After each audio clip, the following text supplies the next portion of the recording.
Et vous qui ne croyez pas en Dieu, et vous qui dites que Dieu n'existe pas, dites-moi, je vous prie, comment avez-vous fait pour arriver à une pareille conclusion?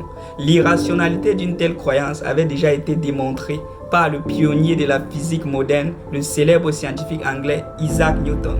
Il y a de cela plusieurs siècles, celui-ci avait réussi à faire comprendre à son ami athée l'absurdité d'une telle croyance d'une façon assez originale.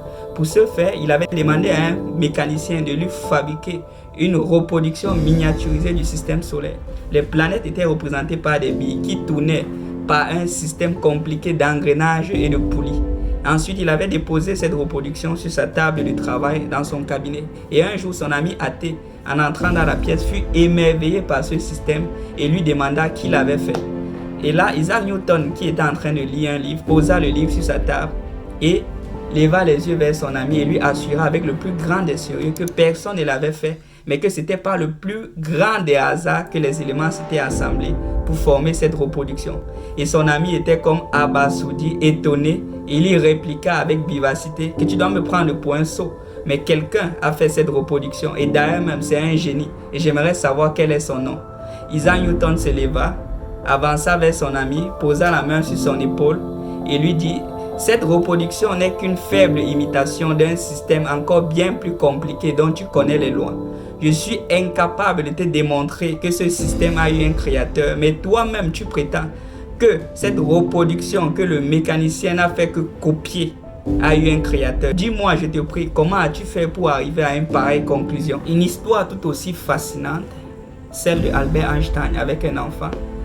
Albert Einstein en 1936 est à l'université de Princeton et un enfant lui pose une question. Monsieur, est-ce que vous croyez en Dieu? Et Einstein fut troublé par la question et répliqua: je ne peux pas te répondre tout de suite, mais laisse-moi le temps et je te répondrai. Une semaine plus tard, l'enfant reçoit une réponse d'Albert Einstein dans sa boîte aux lettres.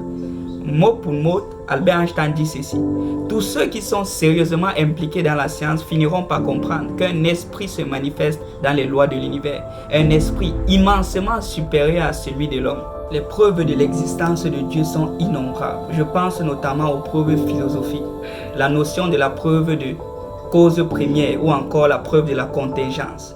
Pour dire en fait que si un effet existe, c'est parce qu'il y a une cause. Or, si l'effet final est l'univers dans lequel nous habitons, quelle est donc la cause première qui a engendré tous ces effets de cause qui ont finalement abouti à cet effet final qui est l'univers que nous avons? Or, nous ne pouvons pas remonter indéfiniment dans le temps pour arriver à la cause. S'il y a un effet, forcément, il doit avoir une cause première. Et cette cause première, c'est ce qu'on appelle Dieu. Et c'est ça qu'on appelle la notion de la contingence. Nous avons aussi la notion de l'ordre dans l'univers. Notre univers est tellement bien réglé. Si vous voyez à quelle distance le soleil est de la terre, c'est à la bonne distance. Si on déplaçait même un peu la terre du soleil, la vie ne serait plus possible sur la terre. L'orientation de la terre par rapport au soleil est bien placée pour permettre le bon taux d'oxygène qui est indispensable à la vie sur la terre. Vous savez, même notre corps est tellement bien réglé pour que nous puissions absorber la bonne quantité d'oxygène. Vous savez, s'il y avait un peu plus d'oxygène qu'il n'en fallait, c'est que la vie ne serait plus possible sur la terre.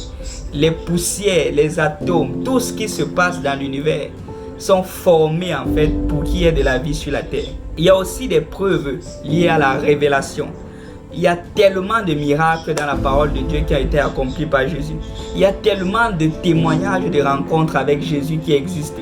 Les prophéties qui ont été accomplies dans la parole de Dieu. Vous savez, la suprématie de la parole de Dieu. Un simple juif de Nazareth a prononcé des paroles qui jusqu'à nos jours sont restées encore gravées dans les mémoires des gens. Et même si c'est un mythe, c'est le plus grand mythe de l'histoire. Le monde est fixé et centré autour de ce nom-là, Jésus-Christ. Il y a un avant Jésus, il y a un après Jésus. L'expansion de la foi chrétienne, malgré la persécution, on voit comment le mouvement chrétien ne fait que s'expandre. Au contraire, ça ne fait que grandir, mais ça ne meurt pas. La permanence de l'Église, les églises continuent à persévérer, ils continuent à prier, ils continuent à invoquer le nom de Dieu et ça ne s'arrête tout simplement pas. La consécration d'une multitude, on voit que beaucoup de gens commencent à venir au Seigneur. Beaucoup de gens viennent et commencent à se consacrer. La vérité augmente. Les gens commencent, la mentalité, la conscience des gens ne font que s'ouvrir de jour en jour. Pour dire qu'il y a tellement de preuves pour pouvoir prouver l'existence de Dieu. Et il y a même des preuves historiques de l'existence de Jésus. Il y a son tombeau à Jérusalem. Toutes les descriptions de la Bible sont visibles en Israël. La première loi de la thermodynamique stipule que rien ne se crée, rien ne se perd, mais que tout se transforme. Cette première loi implique 3 affirmations. Soit l'univers a été créé par quelqu'un, soit l'univers s'est créé d'elle-même, soit l'univers a été créé à partir de rien. La troisième hypothèse, de rien, rien ne peut sortir. Donc rien ne va jamais rien créer parce que jusqu'à nos jours, on n'a jamais vu de rien sortir quelque chose.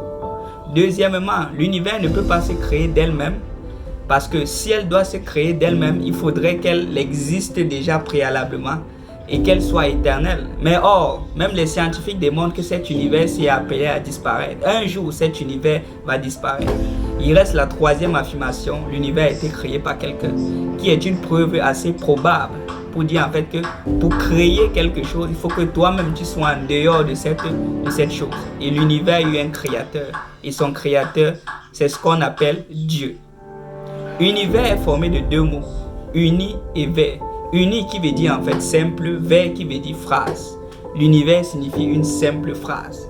Et réellement, l'univers a été créé par une simple phrase. La Bible dit dans le livre de Genèse 1:1, au commencement, Dieu créa le ciel et la terre. L'Esprit de Dieu se mouvait au-dessus des eaux. Et Dieu dit que la lumière soit et la lumière fut. L'univers a été créé en parole, par une simple phrase, par une simple parole, par un univers. Et c'est ce qui a créé vraiment notre univers. Mais pour comprendre ces choses, ça prend de la foi. Or, la foi est la ferme assurance qu'on espère, une démonstration de celle qu'on ne voit pas, nous dit le livre de Hébreux 11, verset 1. Et pour comprendre ces choses, il faut la foi.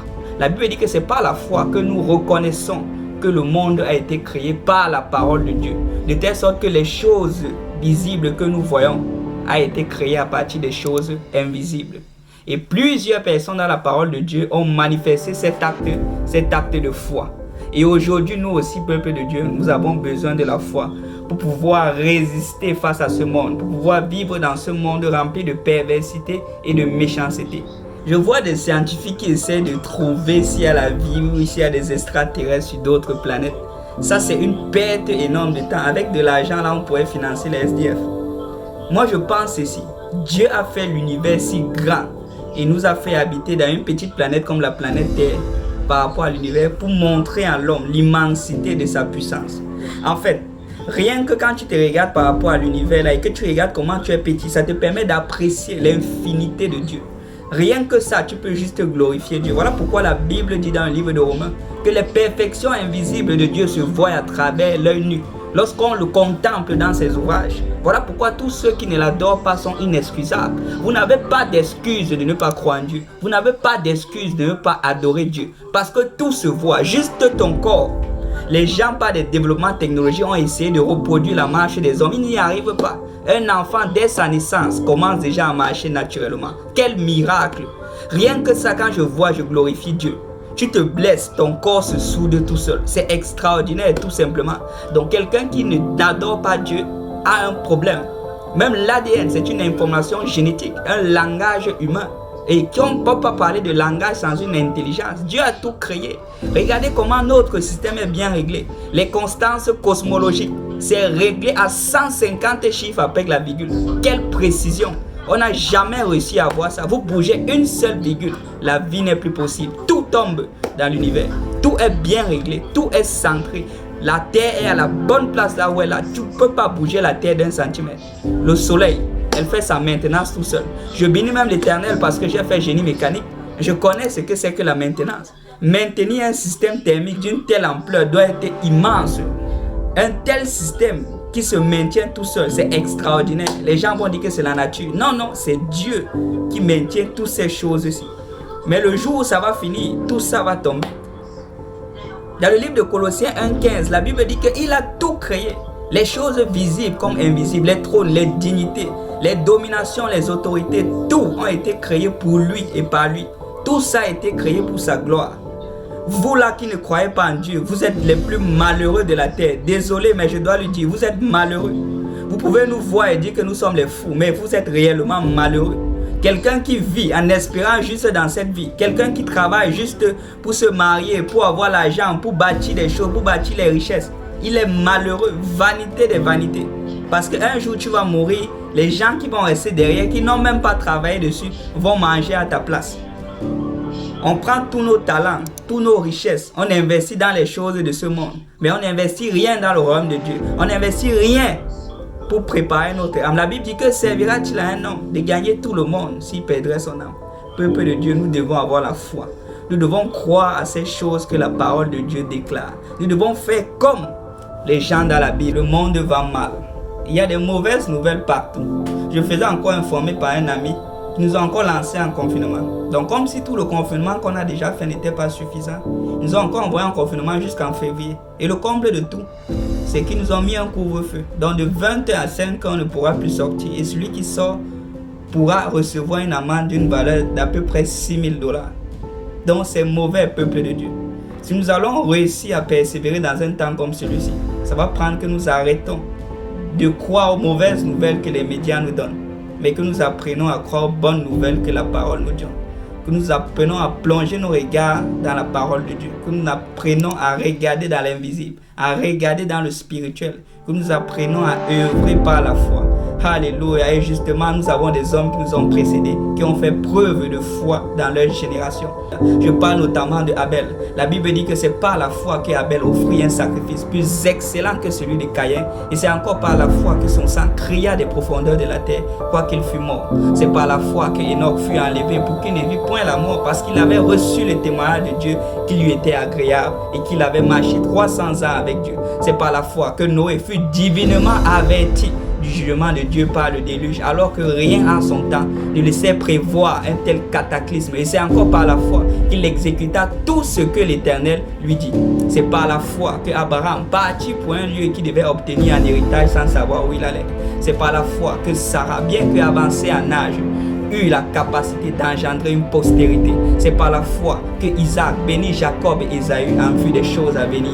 C'est par la foi que Joseph fit mention de la sortie des fils d'Israël d'Égypte et qui ordonna au sujet de ses eaux. C'est par la foi que Moïse, à sa naissance, fut caché pendant 3 mois par ses parents parce qu'il vit que l'enfant était beau et qu'il ne craignit point l'ordre du roi. C'est par la foi que Shadrach, Meshach et Abednego refusaient de se prosterner devant les abominations, alléluia, de Babylone et devant la statue du roi Nabuchodonosor. Alléluia, c'est par la foi que Rahab, la prostituée, alléluia, ne périt point avec les rebelles parce qu'elle manifesta de la bienveillance envers les 2 envoyés. C'est par la foi que Abigail se pressa au devant de David et empêcha loin de l'Éternel de se faire justice soi-même et empêcha ainsi mal sur sa maison et sur son méchant mari Nabal. C'est par la foi que Anne murmura des prières invisibles et qu'elle crut à la parole du sacrificateur Élie.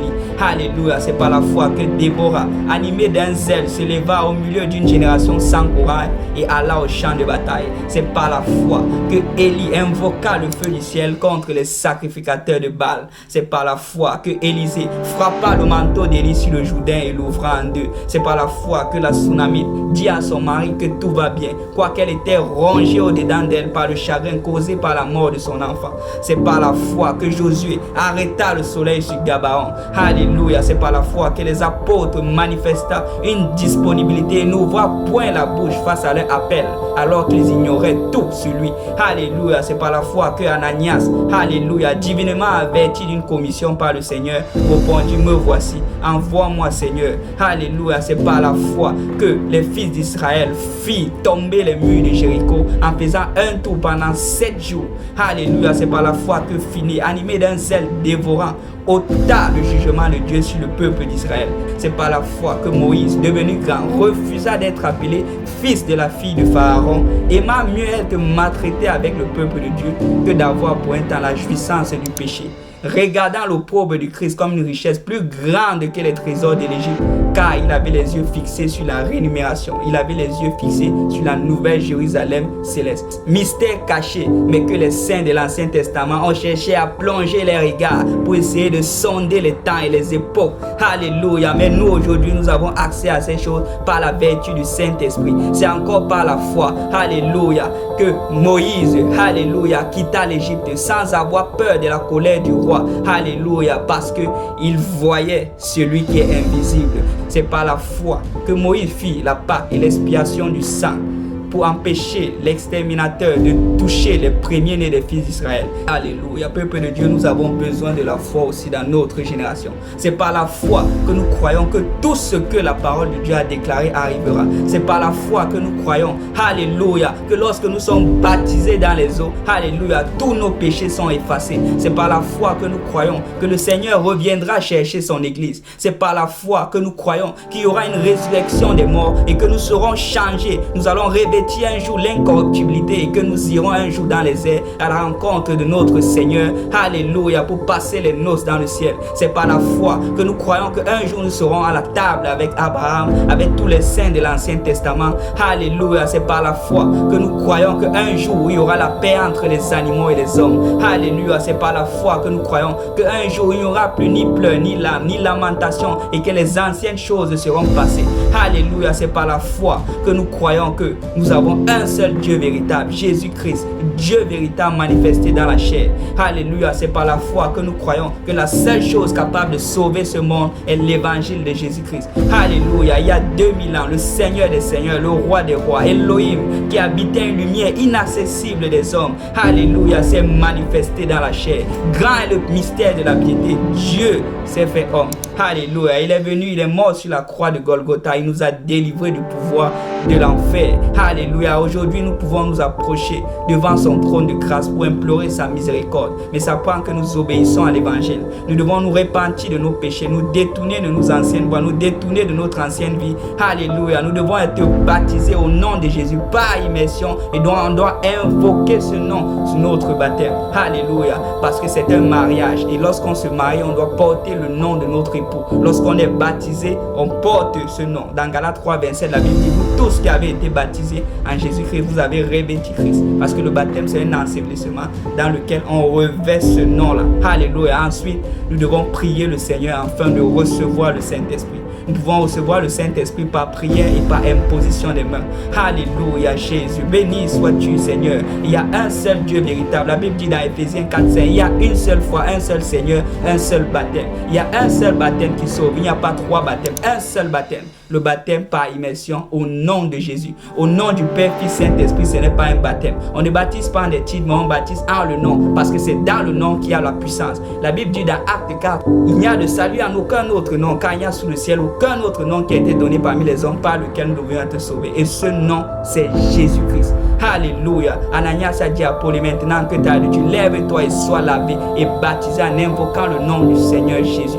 Le baptême est un ensevelissement qui lave nos péchés. Alléluia. Dans Jacques 2, la Bible dit, ne sont-ce pas eux qui outragent le beau nom que nous portons? Nous portons ce nom lorsque nous sommes baptisés au nom de Jésus. Ensuite, nous devons vivre dans la sanctification. Alléluia. En attendant la glorification à venir.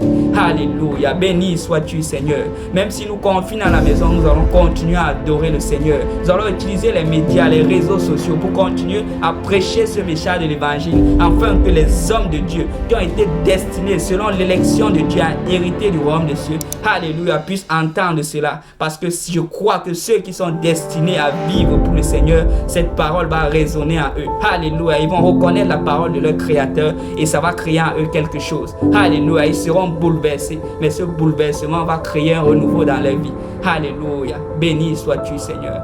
C'était le petit partage que j'avais avec vous. Le confinement n'est pas la fin du monde. Peuple de Dieu, continuons à persévérer en observant avec les yeux spirituels, en ayant la foi et en restant centré dans la parole de Dieu. Fuyez les fausses doctrines. Alléluia. Béni sois-tu, Seigneur. Mon verset pour le salut, c'est Acte 2, 38. Que le Seigneur Jésus vous bénisse. Amen.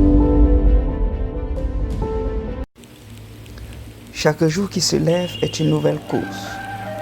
Je fais tout à cause de l'évangile afin d'y avoir part. Ne savez-vous pas que ceux qui courent dans le stade courent tous, mais qu'un seul remporte le prix? Courez de manière à le remporter. Tous ceux qui combattent s'imposent de toute espèce d'abstinence, et ils le font pour obtenir une couronne corruptible. Mais nous, faisons-le pour une couronne incorruptible. Moi donc, je cours, non pas comme à l'aventure, je frappe, non pas combattant l'air, mais je traite durement mon corps et je le tiens assujetti de peur d'être moi-même rejeté après avoir prêché aux autres.